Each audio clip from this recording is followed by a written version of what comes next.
Well, there's no question that the Federal Reserve has an inordinate amount of power. And I'm not sure I would use the same words, but Governor Rick Perry was dead right the other day when he said, we have got to stop printing money in Washington.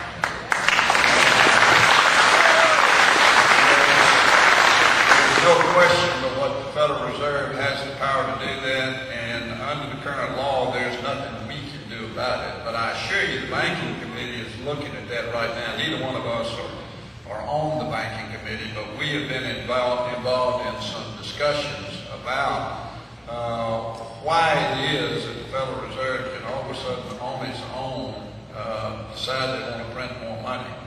And that's just one example of the power that the Federal Reserve has that's run amok again right now.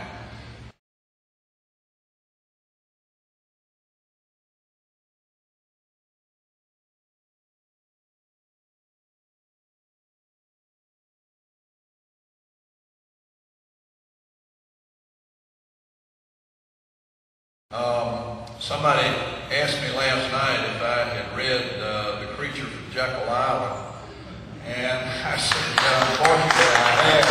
It scared the hell out of me when I read it too, by the way, but that's obviously where the Federal Reserve was created. And it is, constitutionally, there's a lot of power given to the Federal Reserve.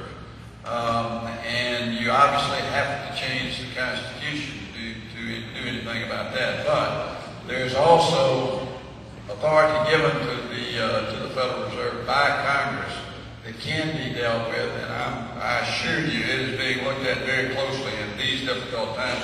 It takes something like this, like the situation we're involved in now, to raise it to the level that it needs to be raised to.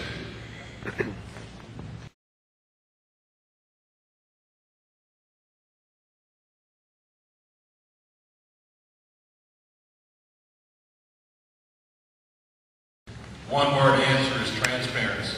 If we had had transparency on the New York Fed when they gave the $85 billion to AIG, it would not have happened. That's why we got an audit going on at New York Fed now, and that transparency, so all of America can see what's happening before it happens, not after it happens, is the way to bring in the Federal Reserve.